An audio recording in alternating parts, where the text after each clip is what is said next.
A day in my life. So, ayan mga mare ko, bali maaga nga po pala ako dito pumasok. Welcome nga po pala ulit sa aking mini vlog mga mare ko. Ito nga po pala ulit si Miss Inday ng Summer. Yung babaeng hindi nang lalaban. Chari!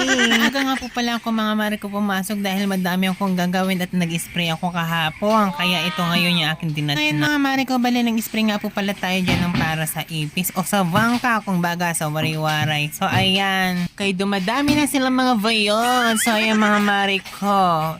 Bali na naliming nga muna ulit yung kumari. So ayan, hindi naman talaga nabubuhay yan hanggat hindi na nanalamin. So ayan, maglilinis na lang. Kailangan talaga magpahusay pa. Bayot talaga, opa. At ito na nga mga mari ko. Bali inilagay ko na nga po pala yung mahiwaga kong bag doon sa cabinet. So ayan. At pumasok na nga din po pala ako dito mga mari ko sa loob para isarado ko yung mga cabinet na bukas. Kinbuli ko na nga din pala dito mga mari ko yung pag-spray ha loob kay damo namang gihapit bangka kaya kailangan natin idamay. Madamo na hira. At ito na nga mga mari ko bali nagkukuskus na ako just okay upaya bayot pag kuskus bayot ha nga pumasakit na bayot. At ayun mga mari ko bali pinupunasan ko nga po pala ito mga upuan at ito nga po pala hawakang pak ay shoot ka talaga bayot pati talaga sa pagpupunas linalandi mo talaga bayot. Pinunasan ko nga po pala mga mari ko dahil nag-spray ako kahapon at para masigurado ko naman tanggal na yung amoy. At pinunasan ko na nga din po pala yung mga santo ninyo namin dito sa altar dahil medyo maalikabok na siya kaya ito sinama ko na. At pumasok na nga po pala ako dito sa loob mga mari ko para ayusin ko yung gamit sa chair at ayan nilagyan ko na nga po pala ng plastic yung basurahan ni Doc at sinaksak ko na nga po pala yung chair at ayan trinay ko nga po pala kung maayos ang pagkakasaksak at gumagana na ba at ayan yung chair din trinay ko na din kung gumagana para pagdating ni Doc ay tuloy-tuloy lang yung gawa niya. At sabay ito'y pinunasan ko na nga po pala yung aming espyo mga mari ko. Ay stay salamin pala mga mari ko hindi ito wari-wari ha. Susang ka talaga day. O lira o yusin mo. Pinunasan ko na nga po pala yung aming salamin mga mari ko bago gamitin ng mga pasyente para pag tumingin sila sa salamin ay maganda sila sa kanilang paningin. Bigyan lapit ko na nga liwat nga among salamin nga maupay nga santo ninyo pati nga ang prutahan mga mari. Bigyan trapuhan ko nga liwat nga ang prutahan nasa kumang nagawas kay para matinaw. Nga makita ni Rita kahusayan ay diba? Choris lang ha. At ito na nga mga mari ko bali pumunta na nga po pala ako sa table at para ayusin yung mga dapat ayusin. At i-update yung mga dapat i-update dahil panibagong araw, panibagong trabaho again. At so yun mga mare ko, bali in-update ko na nga po pala yung aming lab book. Kasi ayan, dahil araw ngayon ng Tuesday, kaya kailangan natin i-update ng maayos ha. At so yun mga mare ko, bali natapos ko na nga po pala i-update lahat. At ito na nga mga mare ko, bali nagsuot na nga po pala ako dyan ng PPE. Dahil natapos na nga po pala yung aking pag-general cleaning. Kaya magre-relax na nga muna tayo dyan habang nag-aantay ng pasyente mga mare ko. Nabubulol-bulol na naman ako dyan. At ayun na nga mga mare ko, bali may pasyente na nga po pala na bagong dating nasa labas. Bali ito'y linapitan natin at para tanungin kung anong concern. At so ayan mga mare ko, bali dalawa nga po pala yung patient na nasa labas. Bali ito'y pinag-face mask ko nga po pala sila bago ko sila papasukin kasi required po mag-face mask sa loob.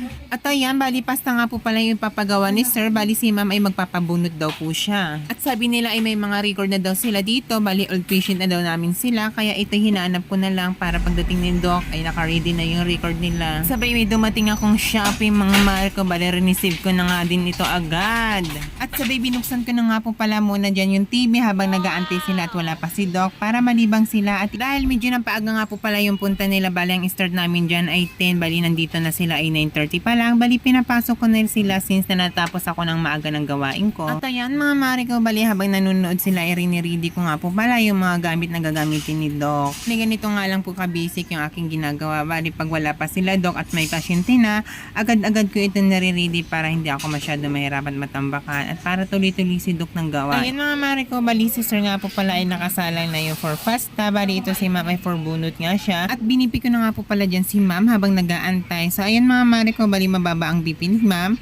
Bali nag-aantay na nga lang po siya dyan tawagin. Ayan, bali may pumasok na ulit na patient. Bali for bunot at adjust nga po pala yung bago naming patient. Bali binipi ko nga po pala itong for bunot namin. Bago ko siya pagpermahin ng aming record at ito'y minonitor ko nga po muna yung BP niya kasi pag mataas ay pinapabalik namin kinabukasan pero ito ay mababa bumababa naman yung BP ni sir. At tinanong ko siya kung may health problem siya. Sabi niya ay mayroon daw sakit sa puso. Hindi ko naman sure ba sir kasi hindi ka matutuloy kung masakit sa puso. Sabi niya oo kasi broken daw siya. Shoota. At sabi ko ay ganun ako din sir may sakit ako sabi ko sa bulsa.